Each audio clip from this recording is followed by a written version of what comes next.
Is Blue Heater 2 worth playing? Now, I bought it for, I believe it was 49 Robux, and I'll go into one of my saves here, where I'm on a level 11 account, and I've just recently started playing. So, let's get started. So after I go into the game, I have to go and turn the graphics on to maximum, right? Gotta show you guys all of the game, and let's go through it. So, when you just go in, you'll find out that, it takes a while for everything to load. As you can see, some of the UIs hasn't loaded yet. And the world looks pretty good thus far, right? But okay, I'll show you guys the menu first, and I have some opinions about it. So, in the menu, I think it looks really, really bad. I can't even lie. It looks like they spent little to no time in it, right? Look at the talents. They all look super AI generated. Look at this. This, I think it just looks horrible. But it is in beta, so I do hope that they change that. And also the skills. As you can see, it also looks very AI generated, right? And I'm hovering over it, nothing pops up. Only something pops up when I click it. And then the UI is really, really, like, blocky per se, and it's just not up to 2025 standards, right? Now, let's take a look at the stats category. As you can see, it is also, very, very basic. It's like something that, it's like a scratch game that I can make. It's not that good. There's also the players tab. And right now, you can party with someone, trade with someone, and view their profile. You can see their stats, see their equipment. Of course, it is still, very elementary, and it looks very, very basic. Now, for the locations, right? Here we have the first floor, Flywood Forest. We have the second floor, Silent Snowfield.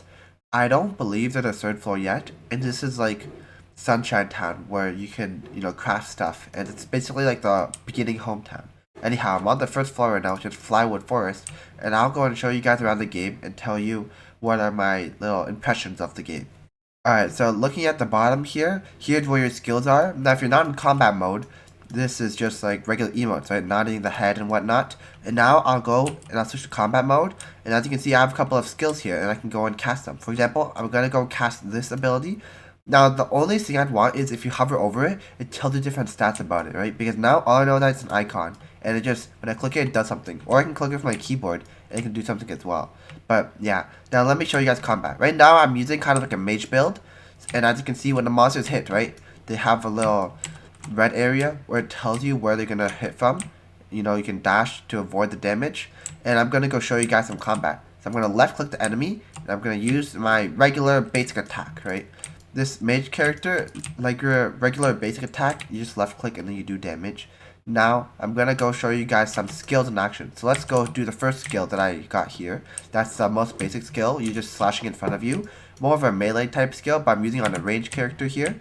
There's also this ability, which you'll get very early on if you're playing a mage type character. And I'll show you guys right now. You're just firing like a lightning bolt. With other game standards, it's pretty basic. But, I mean, the graphics looks pretty good thus far. It's just like the UI, the different nitty gritty about everything here. It just looks really, really basic and elementary. Now I'm gonna go hop on my mount here, and I'm gonna go and show you guys some of the fast traveling that we have here. Oh, I'd also have to point out that the NPCs in here have quite interesting dialogue. So I'm just gonna go talk to this guy right now. And I feel like every single character in here, they all have some sort of story to them, and they all have character and personality, right? This guy is eating his popsicle, crying. I still don't know why he's crying. But anyhow, these fire points are going to be a respawn points, but they're also going to be a fast travel points, right? So I'm going to go show you a couple of the points that I've unlocked here. Right, as you can see, it looks pretty good. And you also go and click on the points that you have unlocked. It's just that you can't travel to them yet. And some of these areas, for example, I saw Shallow Cave, right? It just looks, pretty basic. And then but some other areas, they just look really majestic. For example, let me take you to, Gleaming Cavern. It just looks amazing. I actually got this place unlocked, so now it's traveled right here. There's no animation for traveling, so I'd wish they do more of the nitty gritty type things. But look, now I'm in here, and it looks pretty good.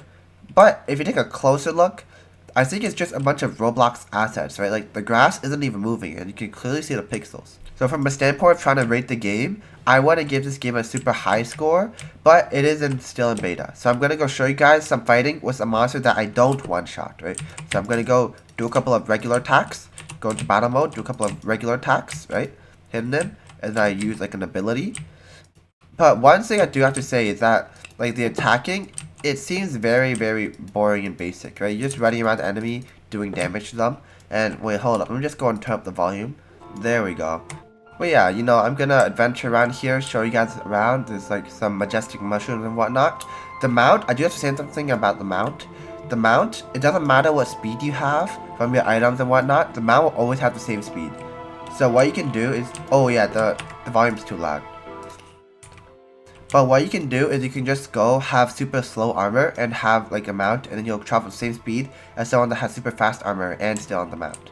Now I'm gonna go back to the waypoint, and I'm gonna show you guys some more things about the game to figure out whether or not you should buy or play the game if it's, you know, not in beta anymore.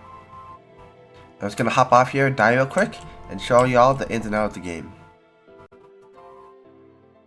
Now, there are some bugs, such as that one, right? I got stuck on 7 HP there for some reason, and I just stayed there for a little while. But, alright, let me go to a new area, and then I'll show you guys some of the different parts of the game that you might want to do. So, this area is the war tent. You'll unlock it very early on. You know, remember when we traveled down that road? Yeah, now we're here. So, in this war area, there's a tent, and here you can get, like, daily missions, right? So, I'm just gonna go talk to this map. And then in here, look, mission board, and you can get some daily missions. And this just gives some, you know, money, XP, currency, whatnot. And then here's what the quests look like. I'm going to show you guys right now. So, as you can see, right, it says kill 10 crying rhymes. And then basically all the missions, it just has this type of interface. Again, it's very, very basic. And then you just kill a monster and then you increase the count by 1. It's, yeah, this game, I have to say, it looks like just bare bones and meat. You know, there's not much to it. I'm gonna go kill one of the crying Ryans, and I'll show you how like the counter ticks up and down. So over here I've encountered a crying Ryan. I'll hop off my horse and I'll go into battle mode. And I'm pretty over level for this, so I'll one shot it. But as you can see, I kill it. It may give me some materials, and as you can see, this counter goes up by 1. So overall, when I rate this game, you can definitely try it. Right now in its beta form, it is very, very elementary, and I'd say it's pretty bad. So I wouldn't really play it. But after you give it like, I don't know, a few months or something, when the game actually looks good, then I think this game will actually be a really fun game that you guys can go play with your friends and whatnot. And I'll see y'all in the next one.